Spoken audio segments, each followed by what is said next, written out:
সময় বদলায়, দিন বদলায়, সেই সঙ্গে মানুষও বদলায়। তো আসসালামু আলাইকুম, কেমন আছেন আপনারা? আশা করি আপনারা প্রত্যেকেই খুব খুব ভালো আছেন। এদিকে আমরাও খুব ভালো আছি আল্লাহ তাআলার অশেষ অশেষ কৃপায়। তো চলে আসলাম সকাল সকাল আপনাদের কাছে নতুন একটি ভিডিও নিয়ে। এদিকে আমি কালকে রাত্রে ফিরলাম। রাত্রে ফিরে এসে মা একটু ছোলার ডাল রান্না করে রেখেছিল। রাত্রে আমরা সবাই রুটি দিয়ে খেলাম। আর আটা মেখেছিল, আটাটি মাখা বেশি হয়ে গেছিল। তো সকালে আমি ভাবলাম যে পরোটা বানিয়ে নেই। পরোটা আর ছোলার ডাল দিয়ে নাস্তা আমরা সকলেই খেয়ে নিলাম, বাড়ির সমস্ত মেম্বাররা। তো নাস্তা খেয়ে আপনাদের দাদাভাই দোকানে চলে গেল। আপনাদের দাদাভাই দোকানে চলে যাওয়ার সময় আজকে কোনো বাজার টাজার আর করলো না। ফ্রিজে কিছু মাংস ছিল, ভাবলাম তো আজকে তেমন কিছু আর রান্না করব না। অনেক জামা কাপড় কাচাকাচি থাকে। যখন দেখবেন আমরা কখন কোথাও আত্মীয়র বাড়ি বা বাইরে কোথাও বেড়াতে যাই, তখন বাড়িতে ফিরলে বাড়িতে অনেক কাজ পড়ে। একদিকে রান্নাবান্নার কাজ, অন্যদিকে জামা কাপড় কাচাকুচি, সেগুলো ইস্ত্রি করা, গোছানো, অনেক খাটনি হয়ে যায়। তো সেই কারণে ভাবলাম আজকের ডাল আর গরুর মাংসের টিকিয়া বানাবো। ফ্রিজে একটু গরুর মাংস রাখা ছিল, সেটাকে আমি ছিলে থেতিয়ে নিয়ে একটা টিফিনে করে নিয়ে আসলাম।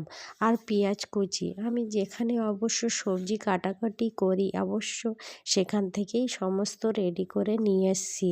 বেশি অংশ বসে বসেই কাটাকুটি সবজি করি। দাঁড়িয়ে দাঁড়িয়ে বেশিক্ষণ আমি সবজি কাটাকাটি করতে পারি না, কোমর খুব ব্যথা করে। কেন জানেন তো, আমার সিজার আবার একটা অপারেশন আছে, সেই জন্যে বেশিক্ষণ আমি দাঁড়িয়ে রান্না করতেও পারি না। এই জন্যে আমি একটা গ্যাসের চুলো নিচে রেখেছি, সেটা বসেতে মাঝে মধ্যে রান্না করি। আবার একটা গ্যাসের চুলো আমি উপরে রেখে দিয়েছি, সেটা অবশ্য মাঝে মধ্যে সন্ধ্যার দিকে চায়ের টিফিন বানাই বা ওখানেই আমি রান্নাবান্না করি। এদিকে গল্প করতে করতে ওয়াশিং মেশিনেও জামা কাপড় দিয়ে আসলাম। ওদিকে কাচাও শুরু হয়ে গেল, আর এদিকে আমার রান্নাও প্রায় কমপ্লিট হয়ে গেল। মা ওদিকে ডাল ভাত করছে, আর আমি এদিকে গোশের টিকিয়াটি বানিয়ে ফেললাম। গোশের টিকিয়াটি বানিয়ে আমি ওটাকে একটা হটপটের মধ্যে রাখলাম। ওটা খাওয়ার সময় আরেকটু গরম করে নিলেই ব্যাস, খেতে খুব ভালো লাগবে। এখন তো শীতের সময় সমস্ত জিনিস ঠান্ডা হয়ে যায়। ওটাকে আমি খাওয়ার সময় মাইক্রো ওভেনে দেবো বলে মাইক্রো ওভেন টিফিন কৌটোতে রাখলাম। দুপুরে খাওয়া দাওয়া সেরে নিয়ে একটু রেস্ট নিলাম বা শুয়ে পড়লাম। 1 ঘন্টা তো রেস্ট নিতেই হবে, শরীর বলে তো কথা। সারাক্ষণ কাজ করলে তো হবে না। প্রত্যেকের ক্ষেত্রে আমাদের শরীরের যত্ন করা অবশ্যই প্রয়োজন। তো দুপুরে রেস্ট নিয়ে বিকালে উঠে পড়লাম। ফ্রিজে আমার এদিকে কিছু ফল ছিল, সেগুলো নিয়ে চলে আসলাম আমার বারান্দায় গিয়ে ফল মূলগুলো কাটলাম। কেটে আমরা প্রত্যেকে খেয়ে নিলাম।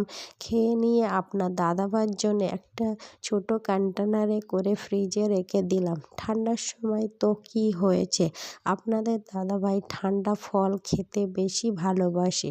অবশ্য আমি তেমন ঠান্ডা ফল খাইনি, আমার অ্যালার্জির সমস্যা আছে। আমি যখন ফল খাই তখন ওটাকে একটু দেরি করে কাটা হলেও গরম মতো হয়ে গেলে তারপরে আমি খাই। ফলমূল প্রত্যেকে খেয়ে নিলাম। খেয়ে সন্ধে চা বানালাম, বানিয়ে মা আব্বাকে দিলাম। ছেলেকে একটু কমপ্লেন বানিয়ে দিলাম, ছেলে খেয়ে পড়তে বসলো। আর আমি যে জামা কাপড় কেচেছিলাম ছাদের থেকে নামিয়ে এনেছি দুপুরে রৌদ্র অবস্থায়। এখন একটু শীত পড়েছে তো, ওই জন্যে দুপুর রৌদ্র অবস্থায় জামা কাপড় না নামিয়ে আনলে একদম ঠান্ডা হয়ে যায়, মনে হয় ভিজে ভিজে ভাব থাকে। সেই জন্যে আমি শীতের সময় গরম অবস্থায় জামা কাপড়গুলি নিয়ে আসি, এনে সেগুলি সমস্ত গোছগাছ করে নিলাম। গোছগাছ করে আপনাদের দাদাভাইয়ের জামা কাপড়গুলো আলমারিতে রাখলাম। আপনাদের দাদাভাইয়ের জামা কাপড় বেশি অংশ আমি আলমারির মধ্যে রাখি। আলনায় খুব একটা রাখি না, আলনায় রাখলে বলে ভাঁজ নষ্ট হয়ে যায়। সেই কারণে ওর জামা কাপড়গুলি আমি সব সময় আলমারির মধ্যে রাখি। ওর যখন যেটা প্রয়োজন হয় সেটা ও বার করে নেয়।